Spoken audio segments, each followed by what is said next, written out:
होडल के विधायक जगदीश नायर ने कहा कि इतने बड़े पद पर होने के बावजूद भी कांग्रेस के प्रदेश अध्यक्ष उदयभान झूठ की राजनीति कर रहे हैं। वह होडल की जनता को गुमराह करने में लगे हुए हैं। उन्होंने कहा कि वह बौखलाहट में ये और भूल गए हैं कि कौन अपना है कौन पराया। उक्त वाक्य नायर ने अपनी पार्टी कार्यालय पर प्रेस वार्ता के दौरान पत्रकारों से कहे। नायर ने कहा कि प्रदेश अध्यक्ष उदयभान ने हाल ही में एक कार्यकर्ता सम्मेलन बुलाया था, जिसमें उन्होंने अपने संबोधन में कहा था कि होडल विधानसभा के 45 सरपंचों में से 43 सरपंच कांग्रेस में शामिल हुए हैं, लेकिन 45 में से मात्र 8 सरपंच ही उनके साथ हैं, जो कि पहले भी कांग्रेस के थे। नायर ने कहा कि यह समय उनका ये कार्यकर्ता सम्मेलन चल रहा था, उस समय दर्जनों सरपंच उनके साथ कार्यक्रमों में मौजूद थे और सम्मेलन में उनके साथ उनके नाम पुकारे जा रहे हैं। नायर ने कहा कि कांग्रेस सरकार हमेशा घोटालों में लिप्त रही है और जनता भी इनके मंसूबों को समझ चुकी है। प्रदेश अध्यक्ष उदयभान ने अब विधानसभा में एक नई नीति पटका पहनाने की लागू की है। सरपंचों, जिला पार्षदों व नगर परिषद के सदस्यों को अन्य किसी कार्य से बुलाकर उन्हें पार्टी का पटका पहना देते हैं और उनका फोटो खींचकर सोशल मीडिया पर वायरल कर देते हैं। नायर ने कहा कि प्रदेश अध्यक्ष के इतने बड़े पद पर होने के बावजूद भी ये छोटी हरकतें उन्हें शोभा नहीं देती। प्रेस वार्ता का आयोजन है। कल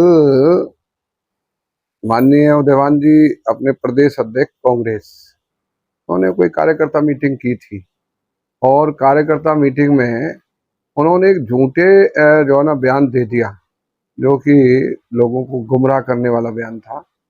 वो बयान क्या था कि 45 सरपंचों में थे 43 सरपंच मेरे साथ हैं, जबकि उसके मंच पर 8 सरपंच वहां मौजूद पहुंचे थे और पंचायती टोटल सरपंच ही हमारे 34 हैं, तो 43 कैसे हो गए। झूठ के सहारे उदयभान जी राजनीति को उठाना चाहते हैं, जिंदा होना चाहते हैं। और वो जो 8 सरपंच थे वो भी हमारे पार्टी के सरपंच नहीं थे, वो पहले ही उनके पार्टी के लोग थे और इन्होंने झूठ बोलकर सरपंचों के मान सम्मान में ठेस पहुंचाई है। सरपंच बेचारे कल से मेरे से टेलीफोन कर करके मेरे से मिलके ये कह रहे हैं कि जी हमारे नाम झूठे अनाउंस कर दिए गए। वहां वो सरपंच नहीं थे, उनके झूठे नाम अफवाह बना के पब्लिक में फेंक के अपनी वाहवाह लूटना चाहते हैं, अपनी हवा बनाना चाहते हैं। ऐसा झूठ के सारे राजनीति करने वालों को थोड़ा सा शर्मनाक होना चाहिए। इतना बड़ा झूठ, ये शर्मा जी मेरे साथ बैठे हैं, इनका नाम अनाउंस कर दिया, दिनेश शर्मा जी सरपंच सतवागढ़ी, जबकि ये मेरे साथ थे, सारा दिन मेरी गाड़ी में थे। प्लानिंग, ये मेरे प्लानिंग करता है, हम लोग मिलकर राजनीति करते हैं, काम करते हैं। और इनका नाम भी वहां मंच पर बोला जा रहा था कि जी वो जहां भी वो मंच पे आ जाए ये मेरे साथ गाड़ी में बैठे हुए थे और बड़ा अचंभा हुआ था। एक बहुत बड़ा झूठ बोलकर लोगों को गुमराह किया गया था। टोटल वोटर्स को बुला के वहां इन्होंने खूब ताकत लगाई। ये 15 दिन से कह रहे थे मीटिंग मीटिंग मीटिंग।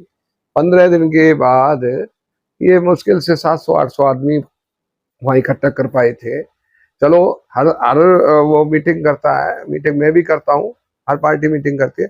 इन्होंने एक आरोप भी लगाया कि शक्ति मैया के सौंदर्यकरण का जो हमने किया। अरे भाई उदयभान जी, विकास करते हैं तो हम पर आरोप लगाते हो, आप कुछ नहीं करते तब भी हम आप पर आरोप नहीं लगाते। आपने 10 साल में क्या किया? मैंने वहां लोगों को सुविधा बना कर दी है, एक सुंदर पार्क बना के दिया, एक सुंदर तालाब बना के दिया, एक सती माता सरोवर का नाम से रात को वहां लाइटिंग जो होती है, माताएं बहनें घूमती हैं, होटल की नाक हमने उसको बना के दिया। आप उसमें कहते हो कि हम लोग घोटाला करते हैं। घोटाला आपके बेटे ने किया। नगर पालिका के 12 करोड़ रुपए को खा के आपका बेटा बैठ गया। आपने बेटे से कह दिया जाओ भाजपा में शामिल हो जाओ, कुछ दिन के नकली चेहरा बना दिया और भाजपा में शामिल हो गया था। और जैसे ही पैसा हाथ पड़ा तुरंत उल्टा बैक मार गया। आज भी वो फाइल हमारे पास है, इंक्वायरी कर दी तो 12 करोड़ रुपए इनको घर से देने पड़ जाएंगे। ये पैसा इन्होंने खुर्द बुर्द कर दिया।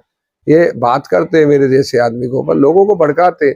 इसी से कहते हैं कि आप ये कह दो जगदीश नायर ने मेरे से पैसा लिया है। ओछी राजनीति करते हो आप, ओछी राजनीति से आपको जो है ना एमएलए बना देगी जनता। आपके घोटालों की पता नहीं है। आपने हाटनगर हसनपुर के पास है हमारे 400 एकड़ जमीन आपने खरीदी थी, वो जमीन कहाँ से खरीदी है? घोटाला नहीं है? कहाँ से आया उस जमीन का पैसा?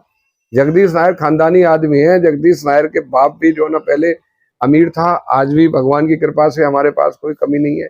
हमारे माँ बाप ने मेहनत की कमाई करके हमें यहाँ तक पहुंचाया। हमारे पास किसी प्रकार की कोई आज भी कमी नहीं और उस दिन भी कमी नहीं थी। आप ये आरोप लगा के अपनी लोकप्रियता को हासिल करते हो, मेरी लोकप्रियता को भंग करते हो। मैं पर्सनल आरोप नहीं लगाया करता, लेकिन उदयवान जी ज्यादा आप मेरे बारे में बोलोगे तो आपकी कमजोरी जाहिर होती है। आप पूरे हरियाणा के प्रदेश अध्यक्ष हो, आपको हरियाणा की चिंता करनी चाहिए। आप डर की वजह से होटल नहीं छोड़ रहे हैं। आपको कपकपी लग रही है कि भारतीय जनता पार्टी का कैंडिडेट यहाँ से जीतेगा और फिर तीसरी बार तुम जो है ऐसे चुनाव हारोगे। मैं आज जनता से अपील करना चाहता हूँ, प्रार्थना करना चाहता हूँ कि आज जो भी ये नकली ड्रामा कर रहे हैं इनके बहकावे में ना आ जाएं। कुछ लोग होते हैं जो अपने स्वार्थ में इधर से उधर हिलते हैं और उनको कहीं कुछ नहीं मिलने वाला। वो सफर करने वाले लोग होते हैं, उनका सफर में ही समय चला जाता है। ऐसे सफर करने वाले लोग कुछ इनके पास आ जा रहे हैं, वो हमारे पार्टी के ना थे, ना है, ना होंगे।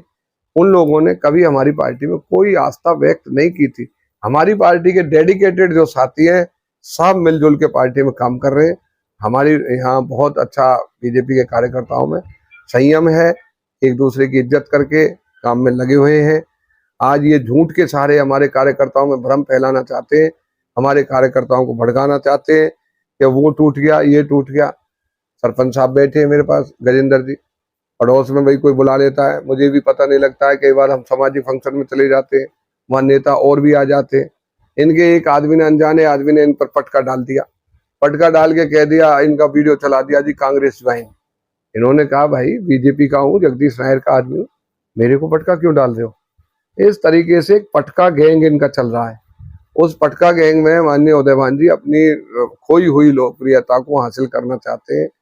आज ये प्रेस कॉन्फ्रेंस बुलाने का ये भी मकसद था और प्रेस कॉन्फ्रेंस बुलाने का ये भी मेरा अनुरोध है कि हमने 12 करोड़ रुपए में अभी पंचायतों को, हमने 12 करोड़ रुपए अभी पंचायतों को मैंने चौपालें भेजी हैं, जिसमें कोली समाज की चौपाल, वाल्मीकि समाज की चौपाल, प्रजा समाज की चौपाल, ब्राह्मण समाज की चौपाल, गुर्जर समाज की चौपाल और खाती समाज की चौपाल, बघेल समाज की चौपाल, जाट समाज की चौपाल, हमने सब पंजाबी समाज की चौपाल, आचार संहिता से पहले हमने ये 12 करोड़ रुपया पंचायतों के खाते में भेज दिया है।